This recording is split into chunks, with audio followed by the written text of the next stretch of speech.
Sorry for the technical glitch.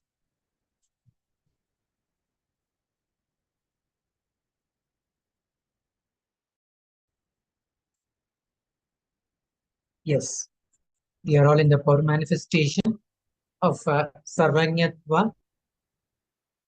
So now, I hope everyone had done this power manifestation. Now, I will reveal the page what Bhagavan has said in this page.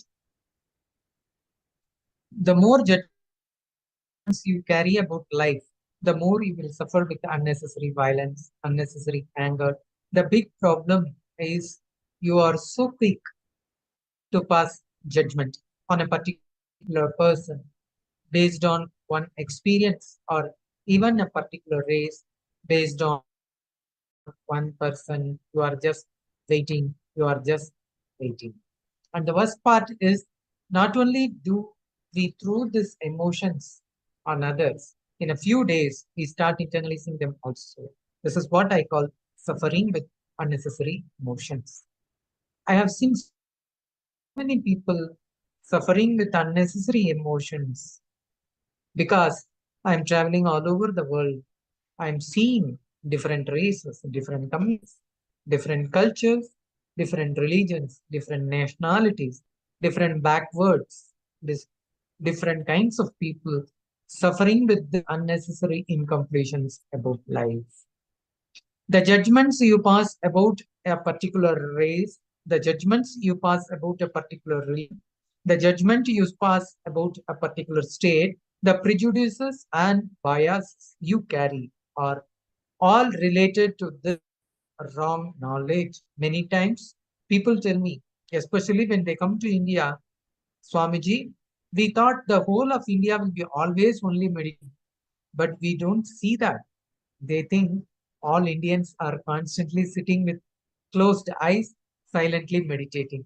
Sometimes we pass judgment on an entire country, an entire religion, an entire culture based on our experience with one person or few people from that country, that religion, that culture. We use the past experience to judge the present situation. So those who got the right answer, you can verify now and then just have this experience shared with the Acharya, and also you can share it in the social media now. In the social media, with the Facebook, you can share your experience with the hashtag KAILASA and the hashtag Paramashivoham Level-2. So by enriching others, you will get enriched. Enriching others will enrich your life. This is the word Bhagavan says to us, and he is the living example for this one truth to all of us. So with this, we'll move to the next Jnana session. I request all the participants to come to the space of listening to watch our Bhagavan's own word.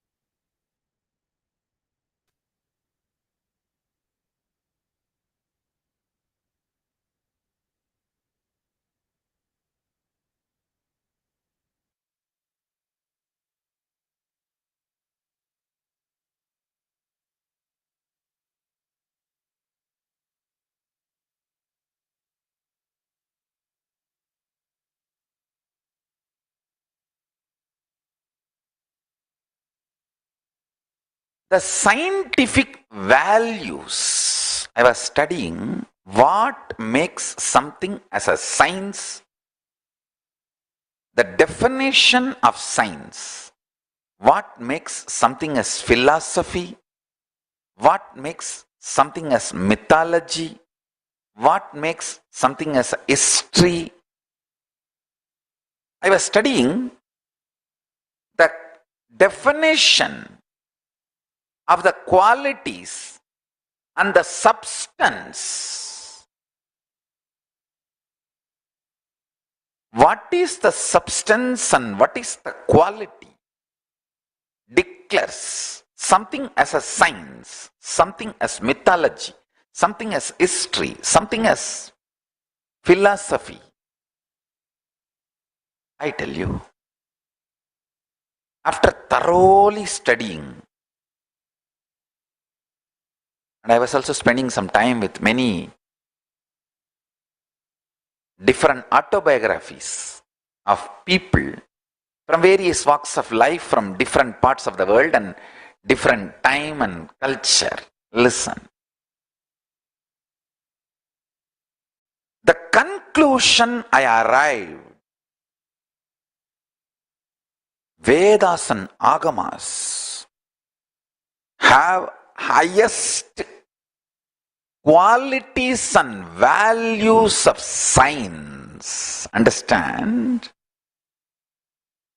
The revelations and declarations of Vedas and Agamas, whether in the field of health, in the field of cosmology,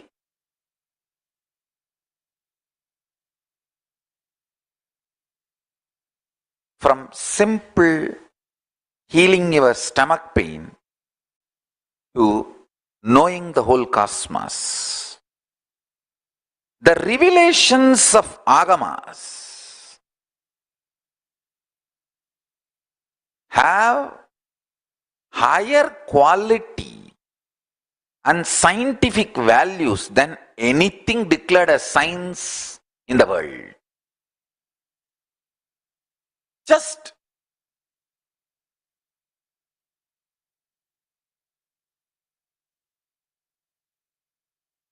I need to wake the whole world to this reality. The Paramashiva Jnana, the quality, listen, the quality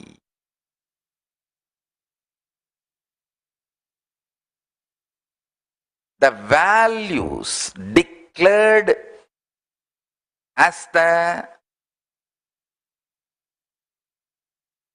definition for defining something as a science. One example, that objectivity, ability to reproduce, reproducibility. There are multiple qualities of science. If you conduct an experiment, if you conduct a trial, if you observe, it should match all these scales. Only then you can call something as science. Those basic values, substance which makes science a science, if you see the declarations and revelations of the Vedic Agamic truths, what is revealed in Vedagamic truths is more scientific than anything called science on the planet Earth. My life's mission is to make humanity wake up to that reality. For example, people conduct trial studies on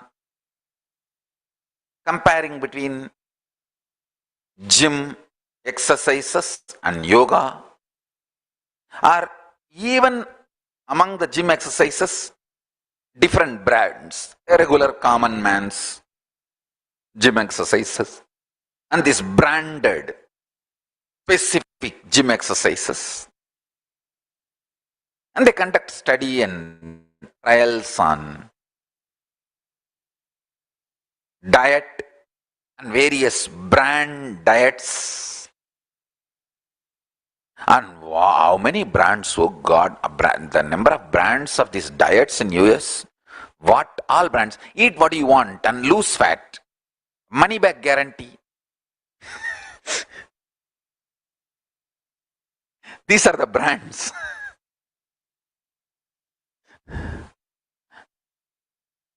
Pizza for losing weight. Burgers become slim. The different brands, diets.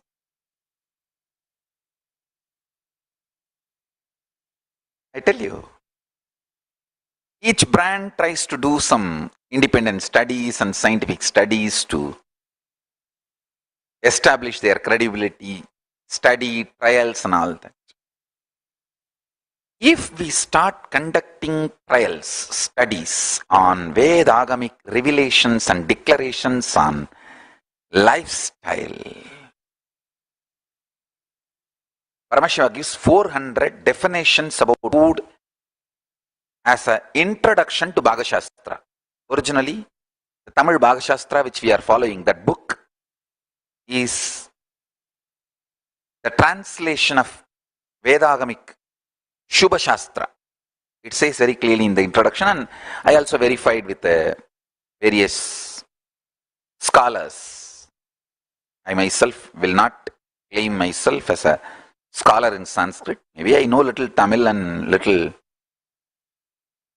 English I can manage, and Sanskrit I can understand the scriptures. I can read the scriptures on my own and understand. So, with various scholars, I verified, they say that more than 80% the translation is perfect. Actually, if one scholar gives certificate to another scholar, even 40% if he says right, I will consider 90% it is right. Because scholars don't give good certificate to others that easily. If a scholar says, oh, this book is at least 40% right translation, Swamiji, I'll say that it's 100%, 90% almost.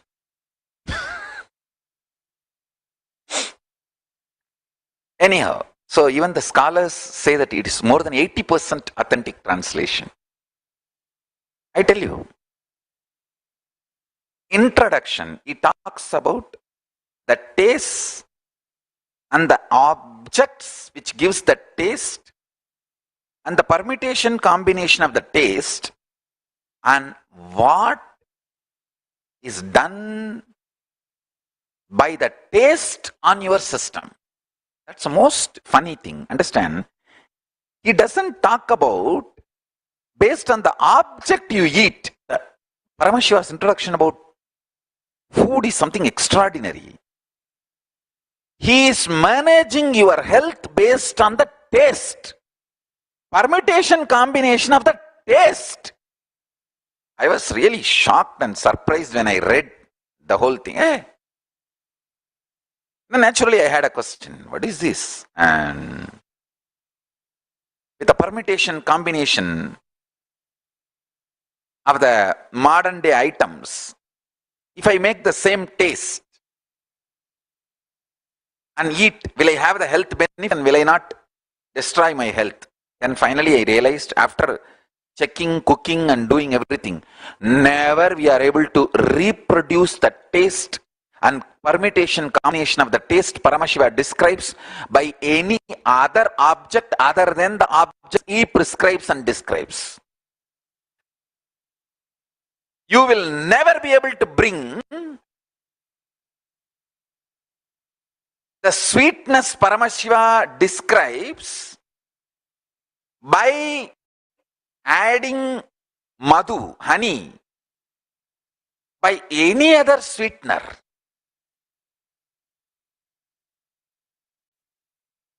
An amazing way for each taste he gives such elaborate description. You can never cheat yourself. Of course, you cannot cheat Paramashiva. If you try to play games, whom you are cheating? You are not cheating Paramashiva, you are cheating yourself. Forget about it.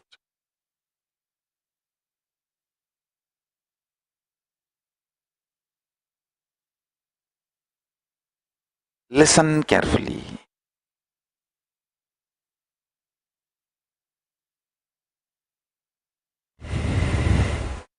The Bhagavad Shastra,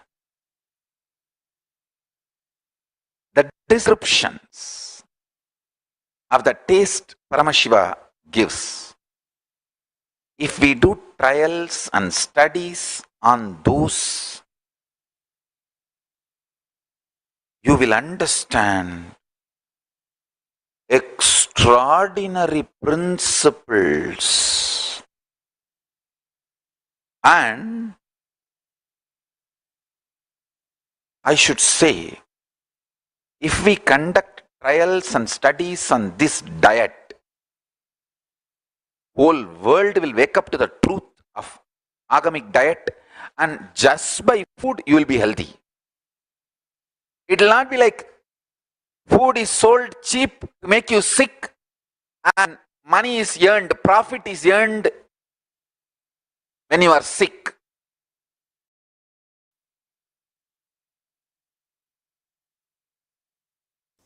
How the fire is hidden inside the wood, like that enlightenment is hidden inside us. The Omkara is the technique, like how we rolled the wood, like that the Omkara, not chanting but vibrating with Omkara. Vibrating with Omkara, the enlightenment manifests. And also, traditionally the third eye of the master who churns, from the third eye, you see, all intention opens up from third eye. The intention to invoke the fire for a certain purpose, the intensity of the intention decides the intensity of the hands. Understand? You cannot move the hand without an intention. So with that intention, when the hand moves, the intention gets into the fire, and the fire gets provoked, invoked, energized by that intention. Now from that, the yajna, the homagni is brought. Now the Dhanakarshana Bhairava will be invoked into that fire, and the mantra to invoke him will be chanted.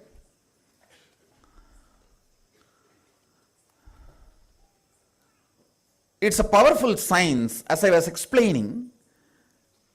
Understand very clearly, Ayurveda's placebo effect is at least 10 times more than allopathy's placebo effect.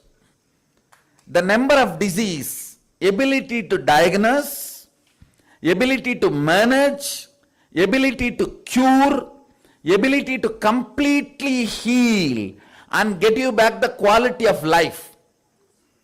In every dimension, Ayurveda is much more powerful than allopathy. Understand?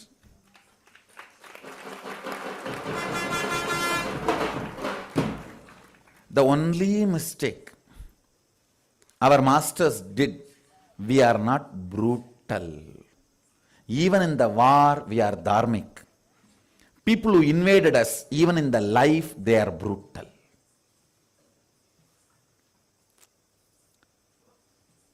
We, even in our war, we are dharmic. We won't lift the weapon on sunsets. The people who invaded us, even in their life, they are brutal. The only mistake. Otherwise, all these great sciences, they are more powerful than any placebo effect. Understand? Many of us think, even practicing Hindus, we think, okay, I want to support Hinduism, maybe there is little effect of all this. No, it's a clear science. I can put my integrity at stake on any of these signs. That is why I am saying I am responsible for what I am uttering. These powerful thought currents can be brought down in the form of energies in the fire, homagni, and can be infused into the sacred herbs and can be shared to everyone. You can experience the power of thought currents and manifestation of the thought currents in your real life. not story, fantasy, in real life.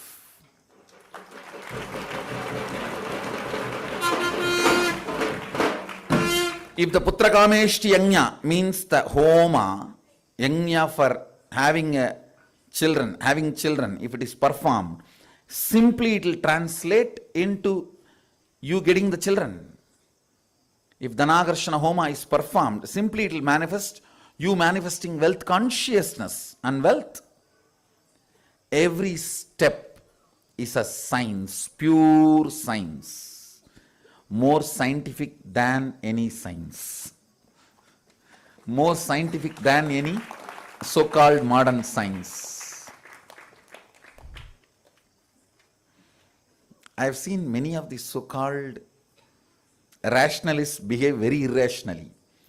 Many scientists behave very unscientifically. But I tell you, this science is more scientific than any science.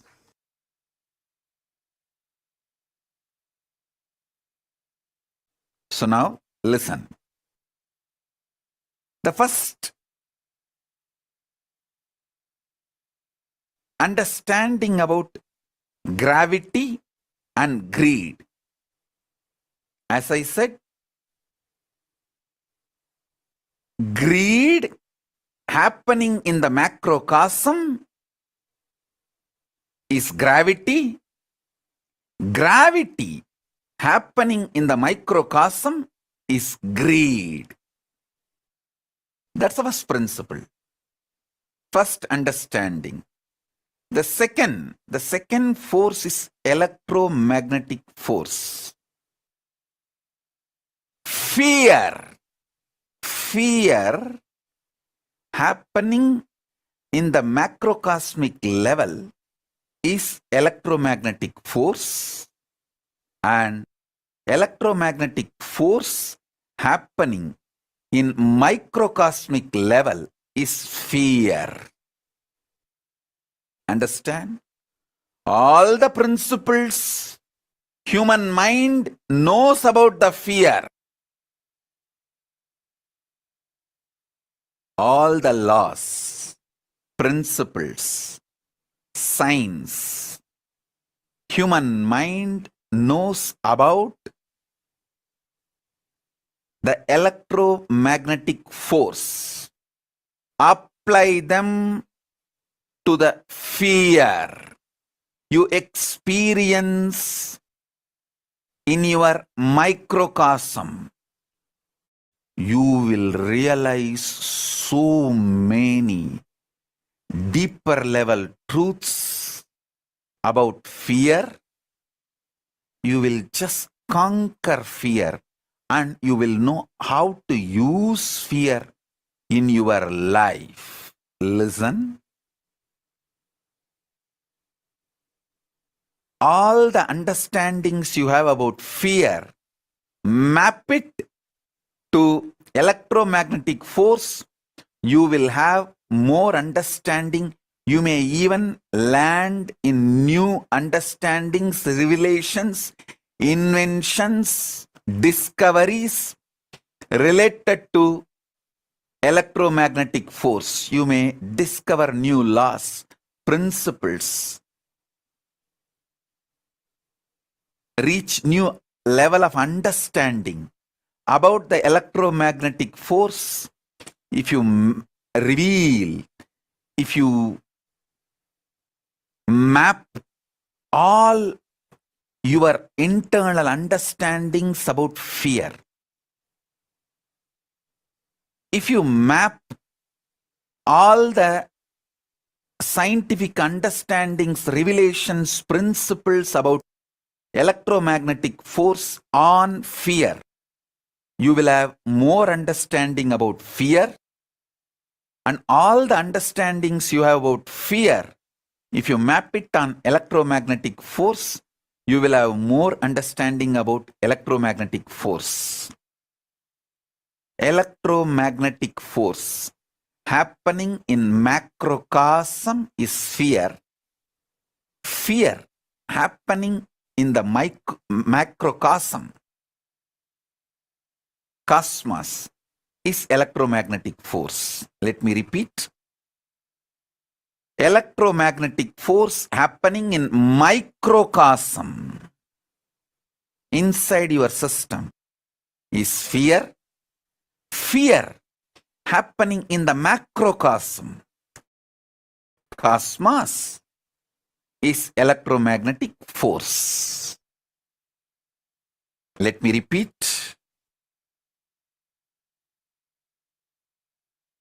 Gravity, gravitating, happening in microcosm is greed. Greed happening in the macrocosm, cosmos, is gravity. Fear happening in the macrocosmic level is electromagnetic force. Electromagnetic force happening in the microcosmic level is fear. Listen. Just these two principles, any of you start analyzing, mapping, organizing, easily you will get Nobel Prize. Because there is so much Eastern science, Upanishads, revealed about fear and greed.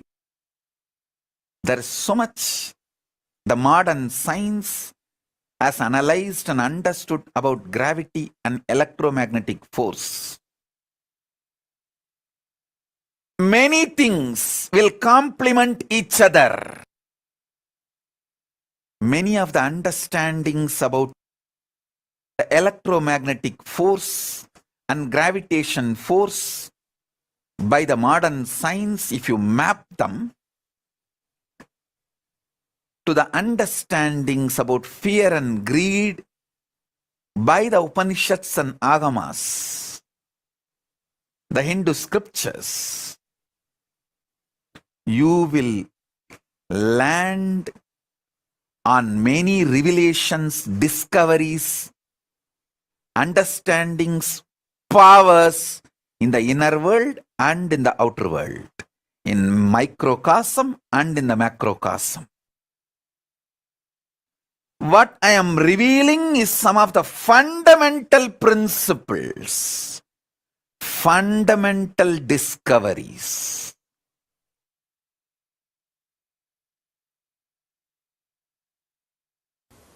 One more thing, I always tell people, whenever their parents or somebody passes away in the family, I tell them, don't suffer. If you suffer, you will stop their journey, further journey. You will not give them beautiful farewell. Because whether you like it or not, want it or not, our biomemories and DNAs are interconnected. Thoroughly interconnected. Thoroughly interconnected. Our biomemories and DNAs are interconnected. You can see. I have seen in my experience many times with many disciples, if the father or mother passed away, even though they are not physically attached, psychologically attached, suddenly physically they will be down. And the suffering and pain will be there. Because the biomemory is down. Biomemory is down. So, if you elevate your consciousness, naturally like Bhagirata, you will infuse life into the DNA structure of your ancestors and raise their very frequency. If they are in Pitruloka, you will promote them to a higher level. If they are in Bhuloka, you will elevate them to higher consciousness. Wherever they are, see, it's like when you beat the water, both sides, the water will splash. Same way, when you beat the consciousness and raise yourself, not just future, even the past will be raised. Because, one more thing, unfortunately you can only see future. You do not have the energy to look into the past, but I can see past, that's why I am telling you it is possible. It is possible. It is just possible.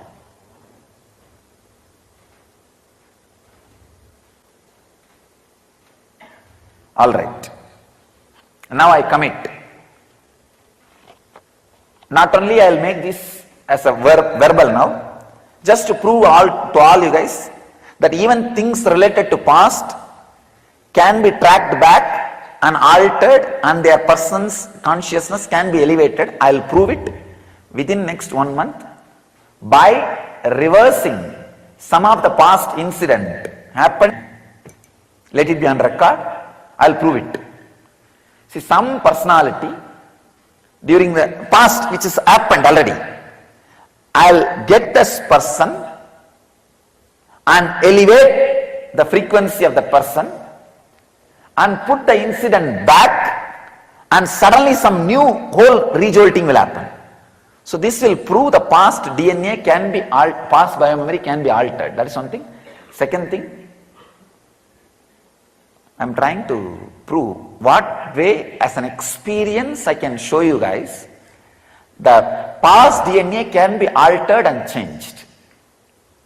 I'll come up with some more plans, at least 1 or 2 more plans, and I'll literally clearly prove you guys the past DNA can be altered. And maybe somebody elders, when they die, we will store their DNA. And when son takes sannyas, we will prove solid way that DNA suddenly gets totally different activation and raises its frequency. We will prove it. So when any of these brahmacharis or brahmacharinis, when their parents die, we will take their DNA sample and preserve it and prove it when they become enlightened, what happens to this DNA. We will take up this as a scientific research, let it be on record. We will do this and prove.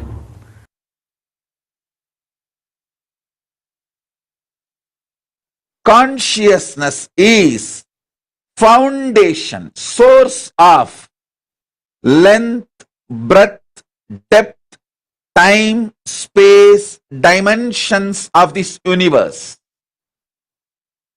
Till now, modern science is able to explore, experiment, experience only length dimension, breadth dimension, depth dimension,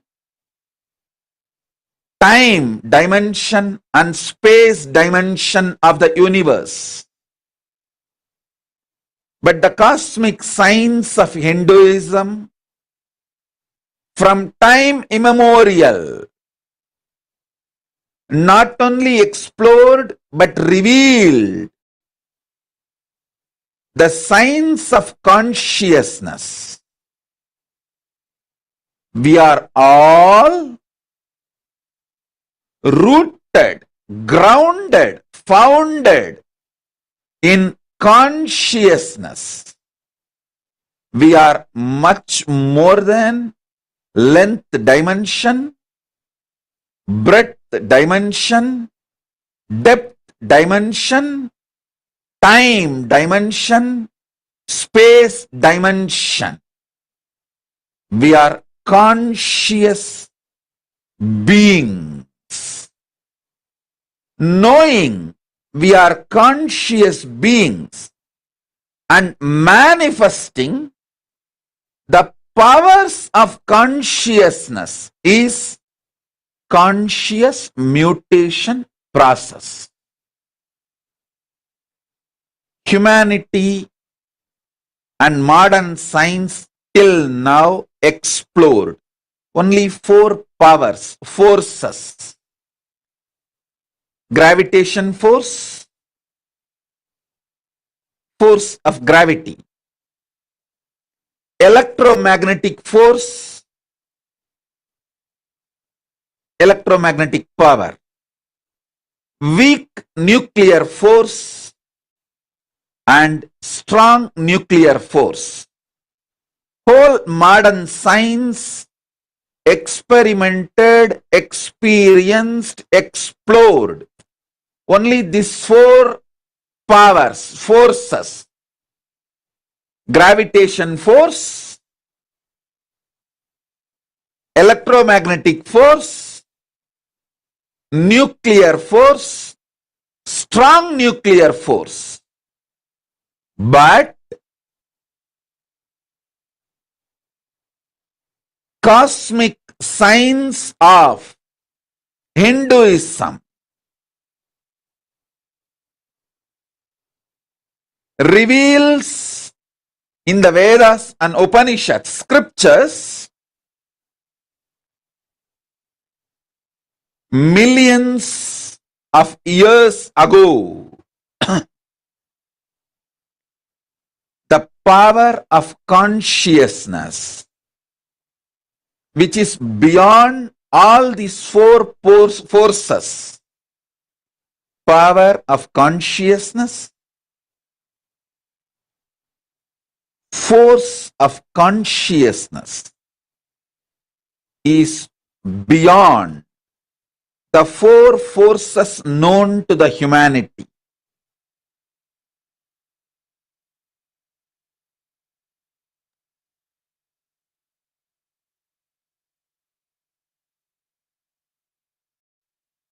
Yes. With this, we are concluding this session. Now, the next Acharya will be conducting the forthcoming sessions. So I request all the participants to stay tuned for the upcoming sessions. Thank you. Nithyananda will conclude with the Purna Mantra.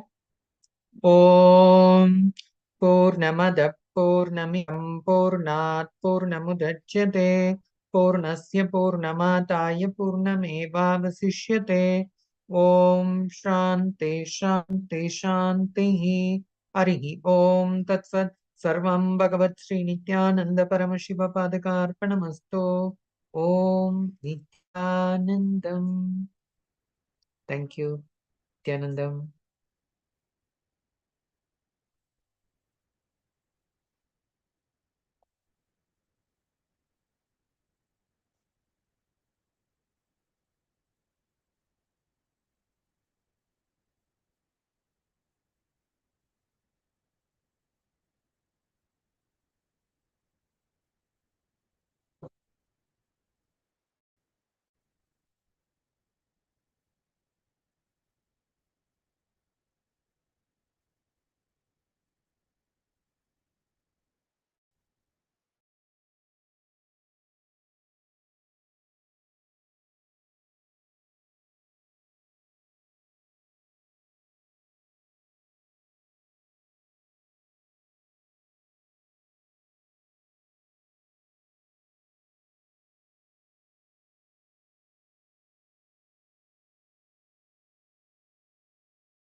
Yes, Nithyanandam.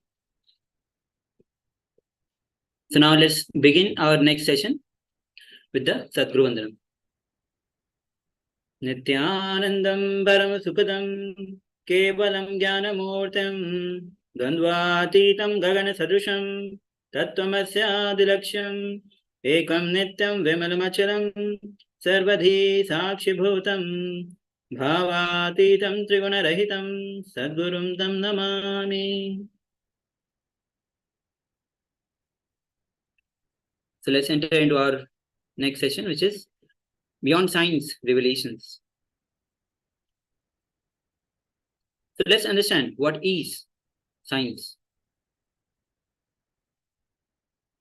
That objectivity and ability to reproducibility there are multiple qualities of sciences. You conduct an experiment. If you conduct a trial, if you observe it, should match all these scales. Only then you call something as science.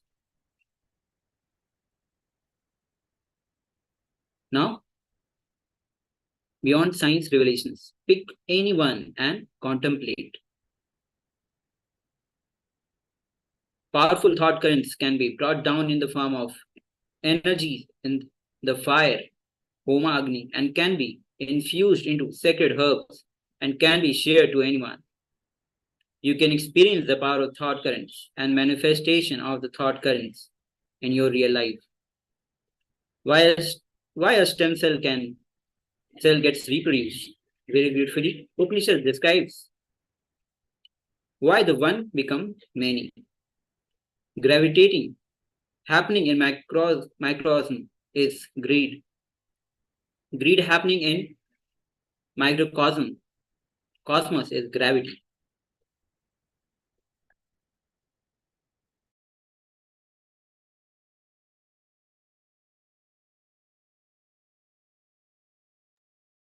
Yes, just a moment. As we are going through this sessions, make sure that you are sitting in a head, neck, spine, straight line to receive these powerful truths.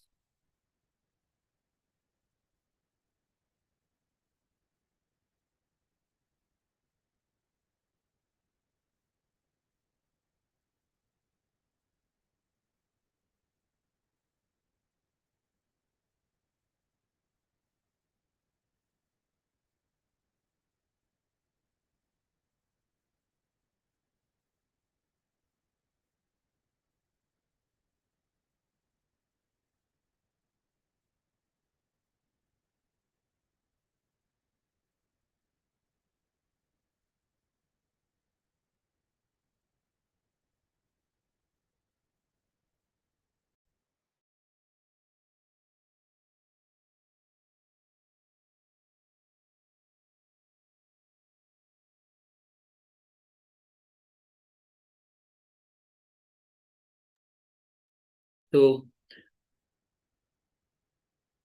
now it's time that you contemplate. So take few moments as you contemplate on these great truths. With this, we have concluded this session. Now we'll be finishing this session with the Om Mantra. So let's join our hands. Take a deep breath. Om Purnamada Purnamidam Purnat Purnamadachyate Purnasya Purnamadaya Purnamevavashishyate Om Shanti Shanti Shanti Hari Om Tatsat Sarvam Bhava Shri Nithyananda Paramashiva Padukarpanamastu Om Nithyanandam. So let's gather back for the next session.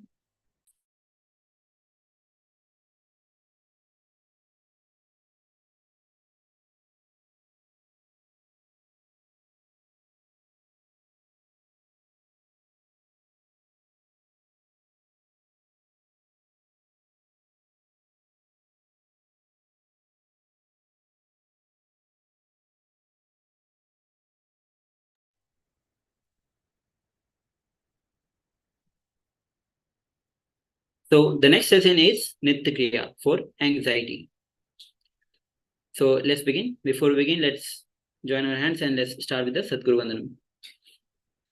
Nithyanandam Paramasukadam Kevalam Jnanamurtim Bandvatitam Gagana Sadrusham Tattvamasya Ekam Nityam Vimalamachalam Sarvadhi Sakshi Bhutam Bhavatitam Triguna Rahitam Sadgurum Tam Namami.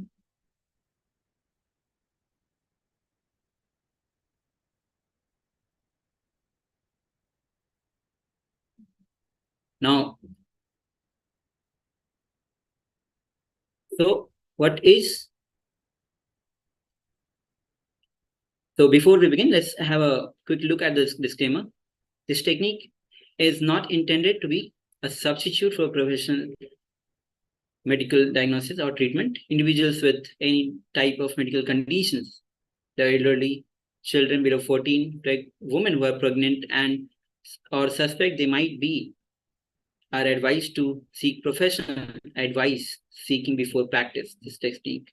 Viewers who are not on the two-way video conferencing are cautioned that they are practicing these techniques at their own risk. So let's enter into the technique, the care for anxiety, which is a 5 simple steps, which is Masendra Asana, Trishula Kumbhaka, Shitakari Pranayama, Shitali Pranayama, and Trinitra Kumbhaka. So first step is Masendra Asana. This is from Giranda Samhita in verse 22nd and 23. This is mentioned. Now how to perform. So as we are going through the steps, make sure that you are actually entering into the practice, making sure that you are already having the medical, all the medical approved things with you so that you can actually practice this technique. So let's begin. The first step is relax your stomach. Second is stretch your legs. Third step, bend your left leg and place it over your right lap. Fourth, now place the right elbow on the left knee. Fifth, place your face on the right palm. Sixth, fix your gaze at the center of eyebrows. Seventh, be in this posture for 30 seconds.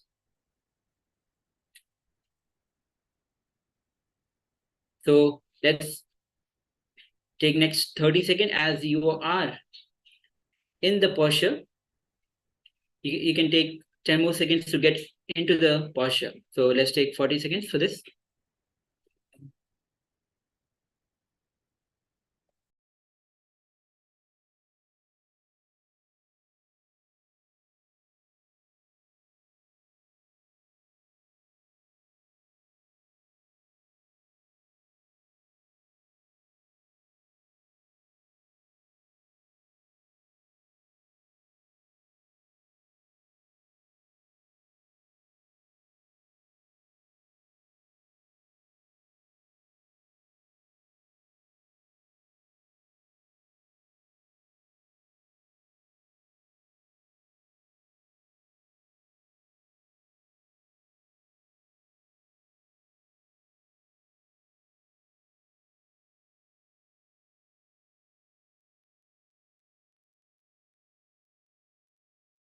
So now let's enter into the second step, which is Kumbhaka in Andrasana.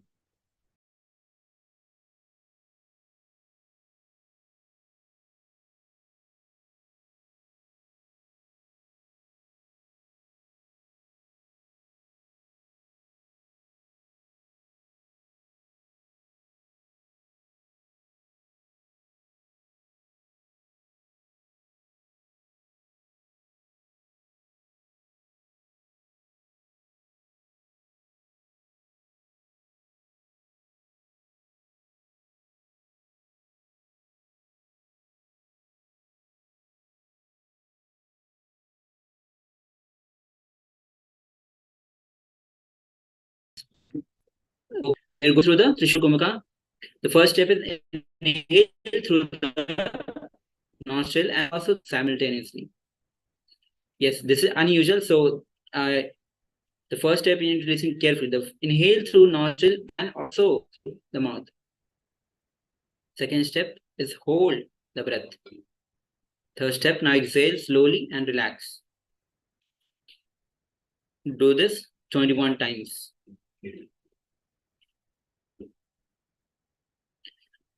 So Let's take 2 minutes for this practice.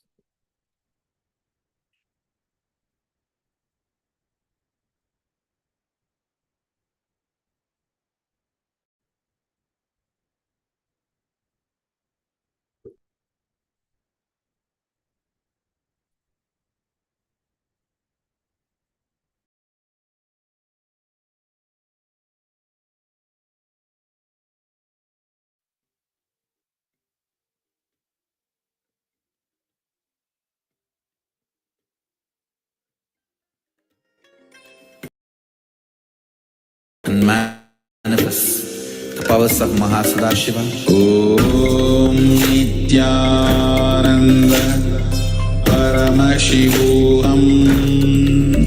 Om Nithyananda Paramashivoham. Om Nithyananda Paramashivoham. Nithyananda Paramashivoham. Om Nithyananda Paramashivoham. Om Nithyananda Paramashivoham. Om Nithyananda Paramashivoham. Om Nithyananda Paramashivoham. Om Nithyananda Paramashivoham. Om Nithyananda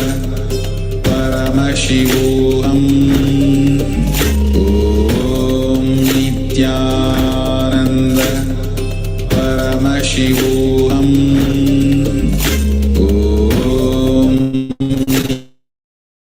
Nithyananda Paramashivoham.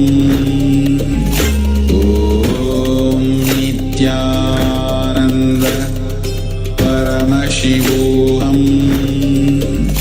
Om Nithyananda Paramashivoham. Om Nithyananda Paramashivoham. Om Nithyananda Paramashivoham. Om Nithyananda Paramashivoham. Om Nithyananda Paramashivoham. Om Nithyananda Paramashivoham. Om Nithyananda Paramashivoham. Om Nithyananda Paramashivoham. Om Nithyananda Paramashivoham. We'll be moving on to the next step. In Masendra Asana, the same first posture that we will be practicing, we'll be performing Siddhikari Kumbhaka, Hatha Yoga, Pradipika, verse number 52. Now the steps are, listen carefully, the first step is sit in a comfortable way of Masendra Asana. The first posture that we practiced. Second is press the lower teeth with the upper teeth and open the lips comfortably. And suck air through gap between the teeth. Be aware of the sound produced. After inhaling, close the mouth and exhale through the nose. You don't need to hold. You don't have to hold the air. Once again, I'll be repeating the instructions. Sit on a comfortable way of Masendra Asana.